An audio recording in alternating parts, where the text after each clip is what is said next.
In addition, we have almost 280,000 tons of salt on hand.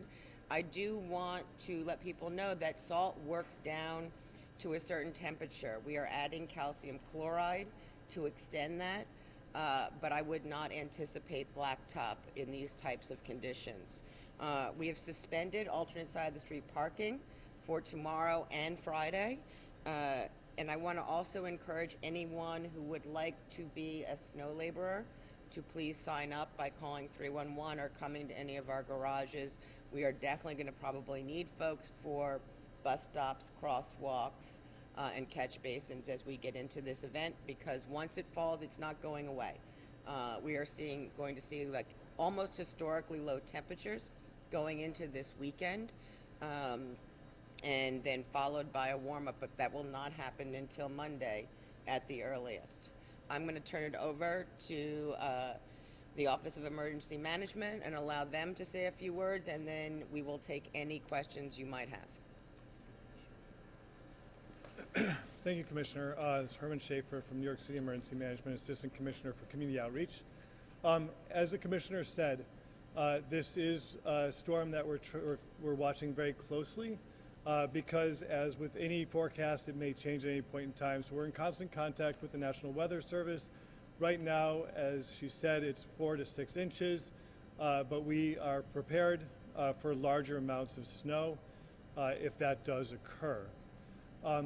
We are asking everyone to make sure that you're staying off the roads unless you need to be on the roads, that the major snow is going to be happening during tomorrow's morning hour rush hour. So if you can take public transportation, please do. It's important to make sure the roads are clear so we can do our work and clear the snow.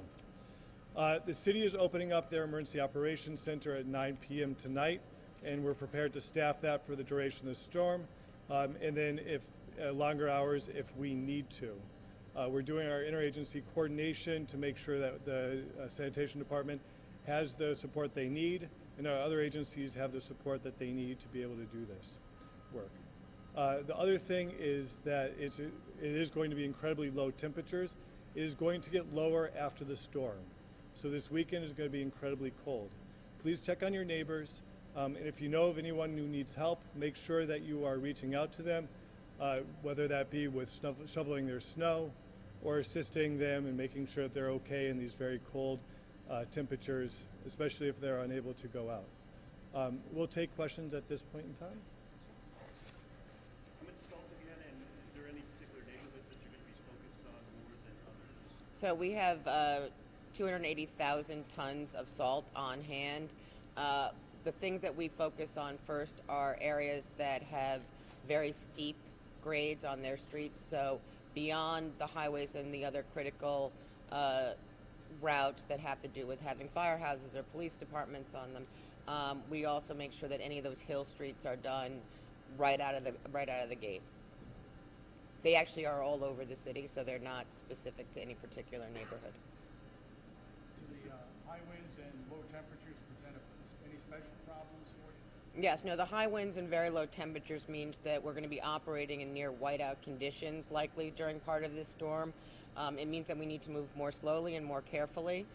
It also means that the salt and the calcium chloride is not as effective as it would be if we were 15 degrees warmer. It also can be challenging just for folks in general around driving an automobile is, you know, fuel gets clogged at these low temperatures. It starts to congeal. So we will be fighting all of those factors, but we are well prepared moving forward. No other questions? Everyone's ready to rock and roll and stand in the freezing cold as it's going to be really, really cold. Some of the need for snow labor, talk about a little bit more, how many folks ideally would you need to come out? So what we would normally like to see when we are in full operations is somewhere on the order of about 1,000 people to 2,500. We don't like to go bigger than that, but that is what we'd like to see. We do not have that many pre-registered at this point in time, but that's not unusual. People often wait until it snows to contact us, but we would love for people to pre-register through 311 or by coming to our garages. Do you have anybody on hand already, ready to go out there and clear the So once we make the call, we have over 300 that have pre-registered to assist with our, and we also have a lot of, as many of you already know, we added skid steers to our fleet so that once we finish plowing, we are able to go out with mechanical equipment to try and deal with bus stops and crosswalks. What about people, like, they're gonna be parking on the street, they don't have to move, but like digging out? Any advice for what people need to do as far as getting rid of the snow, getting the snow to their home? Right, the snow's not going to go away. I mean, I have to just say this again and again, is because the temperatures are so cold, you are just going to be able to pile it. You are not going to make it melt away. So for people who want to dig out their cars, particularly those who park on the right-hand side of the street, I just encourage anyone who's doing that to try and put it in front or behind the car and not put it back into the street, because it can create a hazard, particularly for cars that are not very tall. And we don't want anyone to get stuck, particularly in these temperatures out there in a snowstorm. When will the salting begin? First snowfall, or are you going to do it beforehand? So we will begin salting as soon as we see first flake. We were in a pre-position tonight ahead of when the storm is. Our meteorologists are saying around 3 a.m., but we will well ahead put people in place to make sure that as soon as we start to see snow that we are salting. We also have a lot of salt already down from the prior storm on Saturday, which we hope that will create more of a brine and give us a little more time before we start to see these accumulations. How many plows do you anticipate being on the street at any one time during this? Both your plows and I guess private plows? We don't actually hire private plows, but I do anticipate that we will be getting assistance from DOT, DEP, and the Parks Department starting at 0700 tomorrow morning. So we anticipate that we will have over 2,200 plows on the street at any given time. That number is likely to be a little bit higher, but to be conservative, our plan is to have at least 2,200 pieces out there. What about the smaller streets in Queens and places like that that generally complain about not getting attention? Well, hopefully they have felt like we've been giving them attention in the last few storms. But we did get additional snowplows, as you see behind me, that are smaller and able to fit in some of those tiny streets in Queens and in Staten Island in particular, that are actually often two-way streets that are not as wide as a one-way Manhattan street. How can the public follow the progress of the plowing? Can you tell us about that? Certainly. So we will be turning on the Plow NYC map, and you can track us. Actually, it updates every 15 minutes, and you will be able to see whether or not your block has been plowed and whether and when the last time was we have been there. And I'm sure that we will be following up with the media to make sure that we're letting everyone know what's happening as we move through what I think will be a difficult storm.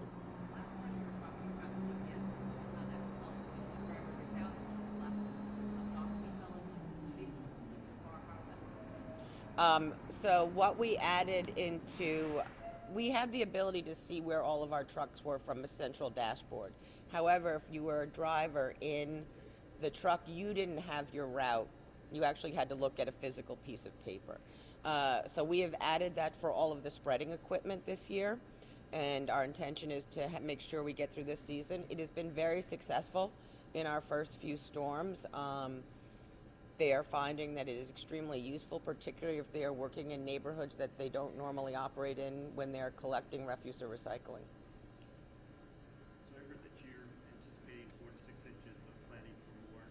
What does that entail when you're planning for additional? So when we're planning for more, it's about the number of people we're going to bring in. It's about talking to the other agencies, and it's the number of trucks that we're going to put plows on. It takes us about 18 hours to completely plow up the entire fleet. Do you feel like you're going into battle here, like you're the general and everybody's ready? Or tell us about what So, yeah, no, certainly. It definitely feels as if we are getting ready to go and attack this storm. It does definitely feel as if we need to lead and make sure that everyone is ready to go. But I have to say that from the front line all the way up through all the ranks, we've been planning, we've been training, and I think that they are very gung-ho to fight this weather. How do you respond to neighborhoods that say, we get the plows on the third day, or, somebody came down So what I would say is, like, we are trying to be as transparent as possible. I don't see that when I'm looking at the data, and we're trying to make it so that they are seeing the same thing I'm seeing, which is we are providing equal service across the 5 boroughs. And nobody should be seeing anything on the third day. I don't think that that's usually been true in any of the storms in the last few years. So do they call 311? They can certainly call 311. We will look at the 311s and where they're coming from, but we will not go and address it until the snow has stopped falling. Because once I pull people off the routes, the plan would fall apart. But we are looking at it, so if we think we know what's happening and is information coming from the field, not only from our frontline supervisors, but obviously from electeds or from 311, we are paying attention to that to make sure that we have situational awareness during the entire event. For many years, we've had a formula of $1 million an inch. Is that formula changed at all? Do you think it's like $2 million an inch or anything like that? It actually really varies. So when you have a storm that's just a very small storm and we have to staff for that, it can be as costly as if we get 5 inches.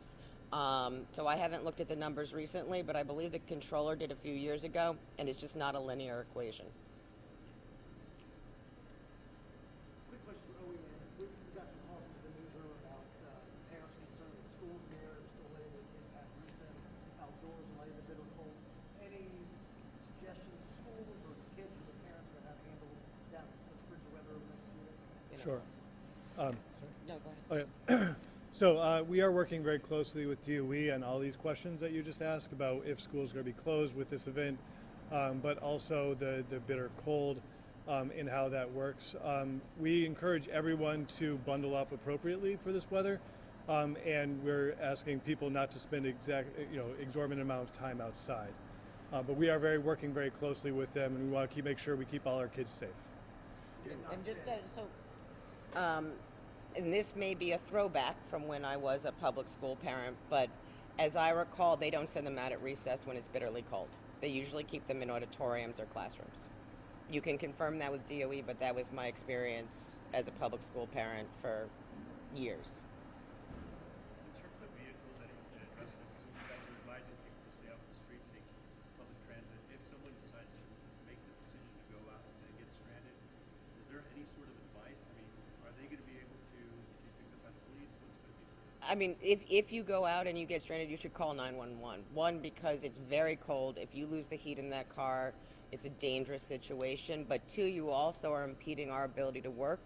And our ability to work means that we're keeping the roads clear so that the ambulance that needs to get through, or PD, or the fire department, that they can get to your home. I mean, that's really what it's all about. We don't want anyone to have an emergency that we can't respond to. So it's a dangerous storm, and particularly in terms of the cold and and what we anticipate to be whiteout conditions. So make sure that you're prepared and that you will be able to call for help should you need it.